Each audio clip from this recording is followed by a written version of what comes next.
গল্পটি শুধুমাত্র BDS army এবং টেকুক শিপারদের জন্য। এখানে কোনো কেপব আইডলকে ছোট করা হয় না। গল্পের চরিত্রের সাথে বাস্তবের কোনো মিল নেই, তাই দয়া করে এটিকে কেউ সিরিয়াসভাবে নেবেন না।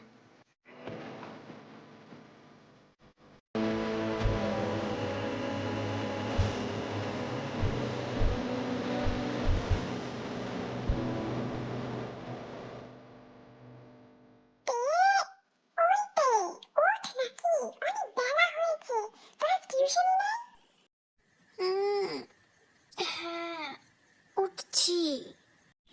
বাবা, যে মানুষটা আর পাঁচটা মানুষকে পড়ানোর দায়িত্ব নেয় তার চোখে এত বেলাতেও ঘুম কিভাবে থাকে বুঝি না। মা, সকাল সকাল কি শুরু করেছো বলো তো? আমারও তো নিজের পড়া থাকে নাকি? ওদেরকে টিউশনি করানোর পর আমাকেও তো কোচিংয়ের পড়া কমপ্লিট করতে হয়। গ্র্যাজুয়েশন তো কমপ্লিট হয়ে গেছে, আবার কিসের পড়া? তোর বাবাকে বললাম এবার মেয়েটার বিয়ের কথা ভাবো, আমার কথা কি কেউ শুনবে? বাবা, মাকে চুপ করতে বলো কিন্তু। প্রতিদিন এই একই জিনিস আমার আর ভালো লাগে না। আরে ইয়ঞ্জুন, তুমিও না পারো বটে। তোমাকে তো বলেছি তেমা এখন বিয়ে করতে চাইছে না, তো শুধু শুধু মেয়েটাকে পর করতে যাব কেন? থাক না, এখনো অনেক সময় আছে। এই না হলো আমার বাবা। আচ্ছা বাবা, বাই বাই, টিউশনি যেতে হবে তো। আরে মা, খাবারটা তো খেয়ে যা। দেখো মেয়ের কাণ্ড। আমি কি সাথে বিয়ে করছি না? কাউকে তো পছন্দই হয় না। আর যাকে পছন্দ হয়েছে তাকে তো বিয়ে করাই যাবে না। এইসব সাত পাঁচ ভাবতে ভাবতে তে তার পাশের বিল্ডিংয়ে টিউশন পড়ানোর জন্য আসে। তে 5 জন সেকেন্ডারি ক্যান্ডিডেটকে পড়ায়। সেদিন টিউশন পড়ানোর শেষে তের একজন স্টুডেন্ট জিমিন তেকে বলে, তেমনি তেমনি, আজ না মা তোমাকে পড়া শেষ করে একবার আমাদের বাড়ি যেতে বলেছে। আন্টি যেতে বলেছে? আচ্ছা ঠিক আছে। তারপর তে জিমিনকে নিয়ে জিমিনের বাড়িতে চলে আসে। মা, ও মা, দেখো না তেমনি এসেছে। হ্যাঁ আমি শুনেছি, আসছি। এই তে, কেমন আছিস মা? হ্যাঁ আন্টি, আমি ভালো আছি। তোমরা কেমন আছো? আমরা সবাই ভালো আছি। তা এখন তো তোকে না ডাকলে বাড়িতে পাও রাখিস না, কেন রে? আরে আন্টি, আসলে আমি হ্যাঁ হ্যাঁ, আমি জানি তুই এখন কোনো বাহানা দেখাবি, থাক, আর বলতে হবে না তোকে। আচ্ছা শোন, তোর কাছে পড়াতে দিয়ে আমার এখন জিমিনের রেজাল্ট নিয়ে কোনো টেনশনই হয় না, কিন্তু আমার এই বড় ছেলেটাকে নিয়ে না চিন্তার কোনো শেষ নেই। আমি কত টিউশনি বদলেছি, ছেলেটার মনে সবসময় কী যে চলে, কী যে এত ভাবে, ওকে নিয়ে আমার ভীষণ চিন্তা হচ্ছে জানিস তে। যে জাঙ্কুক, ও তো এবার হায়ার সেকেন্ডারি দেবে। আমার জানা মতে ও তো খুব ভালো স্টুডেন্ট, তাহলে হঠাৎ করে কি হলো? হ্যাঁ রে মা, আমিও তো তাই ভাবছি।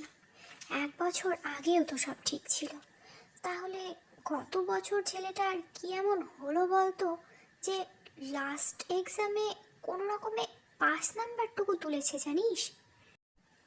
আন্টি, তুমি জাঙ্কুকে জিজ্ঞেস করনি ওর কি কোথাও সমস্যা হচ্ছে, মানে কোথাও কি বুঝতে অসুবিধা হচ্ছে? আরে তে কি বলিস, ওই ছেলে মুখ ফুটে কিছু বলে নাকি? আমি তো কতবার জিজ্ঞেস করেছি, কোনো কথা কানেই নেয় না।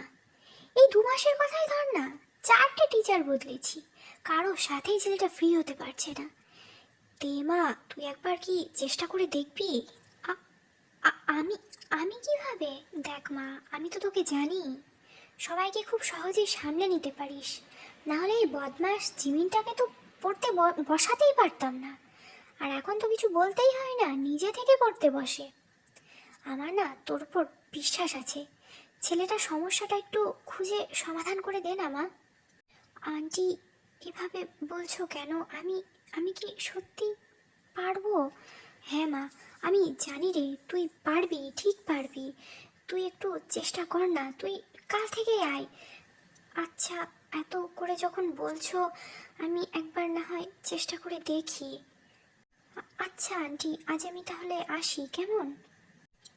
যে মানুষটা থেকে আমি দূরে যেতে চাইছি তুমি আমাকে তার কাছেই এনে দিচ্ছ। এটা কেমন ভাগ্য আমার। সেদিন তে সারাটা দিন জাঙ্কুকের কথা ভেবেই কাটিয়ে দেয়। তার রাত কাটে বিনা নিদ্রায়। পরদিন বিকেল 4:30তে জিনের বাড়িতে এসে হাজির হয়। জিন সর্বপ্রথম থেকে চাউমিন বানিয়ে খেতে দেয়। আরে আন্টি, আমি আমি তো খেয়ে এসেছি। এইটুক খা তো। আমি জানি তুই আমার হাতে চাউমিন খেতে খুব ভালোবাসিস। চটপট খেয়ে নে। জাঙ্কুক ওপরের রুমেই আছে, তারপর তুই গিয়ে ওকে একটু দেখ। তে তখন আস্তে আস্তে চাউমিনটা শেষ করে জাঙ্কুকের রুমের দিকে যায়। জাঙ্কুক,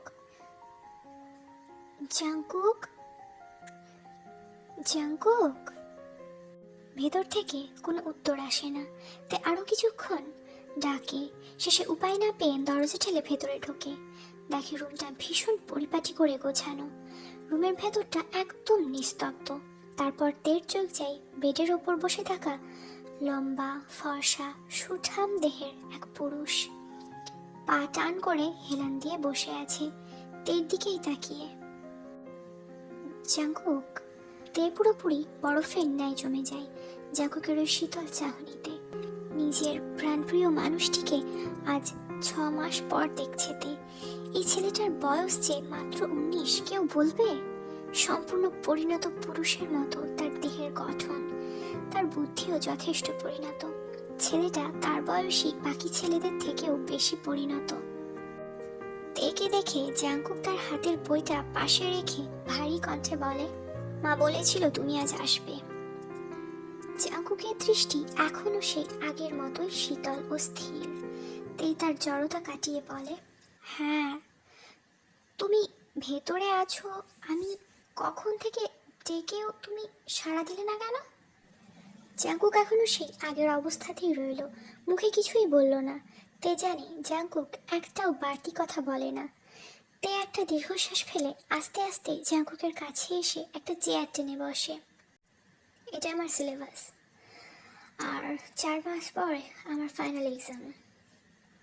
তো কেমন চলছে তোমার এক্সামের প্রিপারেশন? ভালো। আচ্ছা, তোমার কি কোনো সাবজেক্টে প্রবলেম হচ্ছে বুঝতে? না, আমার সব সাবজেক্টই ভালোভাবে কমপ্লিট হয়ে গেছে। তে এবার বই থেকে মুখ তুলে জাঙ্কুকের দিকে তাকায়। জাঙ্কুকের দৃষ্টি এখনো শান্ত। সে ব্যালকনি দিয়ে বাইরের দিকে তাকিয়ে আছে। আচ্ছা জাঙ্কুক, তাহলে বলো, লাস্ট এক্সাম তোমার এত খারাপ হলো কিভাবে? জাঙ্কুক এবার তের দিকে তাকায়। দুজনের চোখ একে অপরের সাথে মিলিত হতেই তে চোখ নামিয়ে নেয়। তুমি কি আমার মায়ের হয়ে জাস্তি করতে এসেছো, না আমার হেল্প করতে? তে এবার একটু নড়ে চড়ে বসে। দেখো জাঙ্কুক, তোমার ব্যাপারে তোমার মা ভীষণ চিন্তায় আছেন, তবে তোমার হেল্প আমি করব। দেখো, আমাদের মধ্যে যা কিছু কথা হবে সেটা কেউ জানবে না, আই প্রমিস। আচ্ছা, আমার সাথে চলো। বলেই জাঙ্কুক বিছানা থেকে নেমে বাইরের দিকে হাঁটতে শুরু করে। তেও কিছুটা কনফিউজ হয়ে যায় এবং এক্সাইটেডও। সে তার পিছন পিছন হাঁটে। কিরে জাঙ্কুক, কোথায় যাচ্ছিস বাবা? জাঙ্কুক কোনো দিকে না তাকিয়ে সোজা হেঁটে বেরিয়ে যায়। তেও পেছন থেকে জিনকে আশ্বাস দেয় যে সে জাঙ্কুকের সাথে যাচ্ছে। জিন দেখে দেখে আর কিছু বলে না। এরপর জাঙ্কুক তেকে একটা পার্কে নিয়ে আসে। এটা তাদের বাড়ি থেকে খুব একটা দূরে না, আবার পার্কটা যে তের কাছে অচেনা এমনটাও না। পার্কের সামনে আসতেই তের পা ভারী হয়ে আসে। সে আর এগোতে চায় না। জাঙ্কুক আগে হেঁটে চলে গেছে। তে এক জায়গাতে দাঁড়িয়ে জাঙ্কুকের দিকে এক ভারাক্রান্ত মন নিয়ে তাকিয়ে আছে। তাহলে কি এবার আমার ভালোবাসার মানুষটার মুখ থেকে আমাকে তার ভালোবাসার গল্প শুনতে হবে? মানে সেদিন যা কিছু শুনেছিলাম সেসব সত্যি? কিন্তু না, জাঙ্কুক তো এমন না। এটা আমি কিছুতেই মানতে পারবো না, কখনো না। সেদিন তে জাঙ্কুকে কোনো কিছু না বলে তৎক্ষণাৎ সেখান থেকে নিজের বাড়ি চলে যায়। এরপর কেটে যায় একটা সপ্তাহ। জিন অনেকবার জিমিনকে দিয়ে তেকে তাদের বাড়িতে যেতে বলে, কিন্তু তে ব্যস্ততা দেখিয়ে বারবার এড়িয়ে যায়। এমনই একদিন তে তার কোচিং থেকে ফিরে দেখে জিন তাদের বাড়িতে এসেছে। তে জিনকে কিছু বলতে না দিয়ে নিজেই বলতে শুরু করে। আন্টি, আসলে জাঙ্কুক আমার সাথেও ফ্রি হতে চাই না। Sorry aunty. চুপ, একদম মিথ্যে কথা বলবি না তে। আমি জানি জাঙ্কুক তোকে সেদিন কিছু তো বলেছে বা বলতে চেয়েছে। আমি তোকে সেসব জিজ্ঞেস করতে আসিনি রে মা। আমি যে তোকে এত করে বাড়িতে যেতে বলছি, তুই যাচ্ছিস না কেন বলতো? জাঙ্কুক তো আমার মাথা খেয়ে নিচ্ছে। মানে সেদিন তুই জাঙ্কুকের সাথে যে গেলি, কিন্তু আর ফিরলি না কেন? জাঙ্কুক তো আমাকে প্রায় দিনই নিজে থেকে তোর কথা জিজ্ঞেস করে। কি জাদু করলি রে আমার ছেলেটার ওপর? আমার কথা জিজ্ঞেস করে কেন সেটা আমি কিভাবে জানবো? যাই হোক রে মা, তোর জন্য হলেও ছেলেটা এখন আমার সাথে কথা তো বলে। এতদিন তো আমি কিছু জিজ্ঞেস করেও কোনো উত্তর পেতাম না। তুই আমার সাথে চল না রে মা, তাড়াতাড়ি ফ্রেশ হয়ে নে। আন্টি, উফ, তুই এমন করিস, মনে হচ্ছে তোকে যেন যুদ্ধে যেতে বলছি। তাড়াতাড়ি যা রে মা, ফ্রেশটা হয়ে নে। ভুল বললে আন্টি, যুদ্ধে না, তুমি আমাকে আমার ভালোবাসার বলি দিতে পাঠাচ্ছ। ঠিক আছে, আমি জাঙ্কুকের হেল্প করব। এরপর তে জিনের সাথে তার বাড়িতে চলে আসে। জিন তেকে জাঙ্কুকের রুমে পাঠিয়ে দেয়। তে দেখে জাঙ্কুকের রুমের দর আজ খোলাই আছে। তে বাইরে থেকে উকি দিয়ে রুমের ভেতরে ব্যালকনিতে দাঁড়িয়ে থাকা জাঙ্কুককে দেখে, যে তার দিকেই তাকিয়ে দাঁড়িয়ে আছে। দুজনের চোখ একে অপরের উপর পড়তেই জাঙ্কুক তড়িৎ বেগে তের সামনে এসে দাঁড়িয়ে বলে, সেদিন আমাকে না বলে কোথায় চলে গিয়েছিলে? আমি তোমাকে 1 ঘন্টা ধরে ওই একই জায়গায় খুঁজেছি। তে জাঙ্কুকের ধমকে কিছুটা থতমত হয়ে যায়। সে কি বলবে ভাবতে শুরু করে।